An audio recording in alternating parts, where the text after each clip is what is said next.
مجهود فردي النهارده يا جماعه يستطيع الاهلي انه يفوز على المقاولين 3-1. هي كلها مجهود فردي من اللعيبه، من لعيبه النادي الاهلي، لا في خطه ولا في شكل لعب. الهدف الاول بن عمرو مرر تمريره سحريه سحريه لامام، عشان امام يفوتها.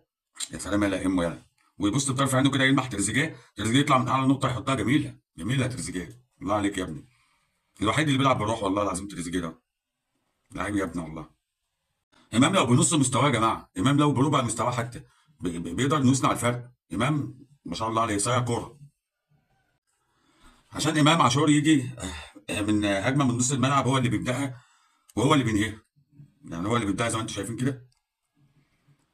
بس يخش اللي هو امام يرقص الدفاع، لعيب يا لا امام يلا، ويقلع الحذاء ويحتفل بطريقه محمد زيدان 2008 لو انتم فاكرين، لما قعد لخبط الكوره دي.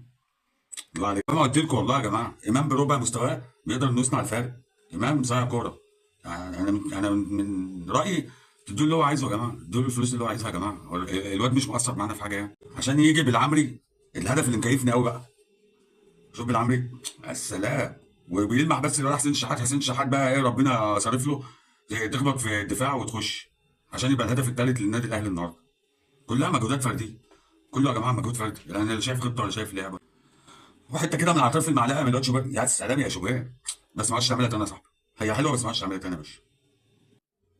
عيني انت ايه يا ابني؟ خلصت من انت ايه يا حبيبي؟ الدموع انت ما انت بقتش حد عامل لك عمل يا ابني؟ ببكي وكمني كريم ما فؤاد تعودتش اني لحد بيقول يا رب. اشكي. لو حد قال لي عامل الله يسهل ايه عليك. بضحك في الواد ده معمول له سري. عمل يا جماعه، ده مش طبيعي كده. يعني ده بيلعب 5 دقايق ويقعد 6 شهور. اه العظيم، الاهلي عامل زي العربيه الفراري من غير سواق عدل. يعني واحد بيسوق ميكروباص يجي يسوق عربيه فراري بالظبط. هو كده الاهلي عايز مدرب يا جماعه. اللعيبه سوبر، بس مفيش مدرب. فين المدربين؟ فين المدرب؟ المدرب ده على الله حكايته خالص، ولا في خطه ولا في ايه طريقه لعب ولا في. اتمنى يعني من ماله كان ماله عماد النحاس. كان ماله عماد النحاس كان حلو وماشي بالنادي الاهلي حلو، وكان مسيطر على اوضه اللبس، وكان ماله عماد النحاس. يعني مش ايه اللي خلاه يمشي وتجيب واحد بملايين عشان ما يعملش اي حاجه، كلها برضو مجهودات لعيبه. انا مش عارف والله العظيم. اتمنى من النادي الاهلي انه يصحح الخطا ده، يجيب مدرب عادل اللي هو يا ريت يكون مصري. شايفين معتمد جمال اهوت في نادي الزمالك عامل ايه معاه، عشان في روح، عشان عارف يعني ايه معنى تيشيرت نادي الزمالك. وبس كده، ده كل اللي كان معانا النهارده في مباراه الاهلي. هتمنى لو عجبتك الحلقه تنزل تدوس لايك، ولو اول مره تشوفني تعمل اشتراك في القناه وتدوس الجرس على الكل، ولو عايز تشير الفيديو شيره طبعا. وفي الختام بقول لك سلام.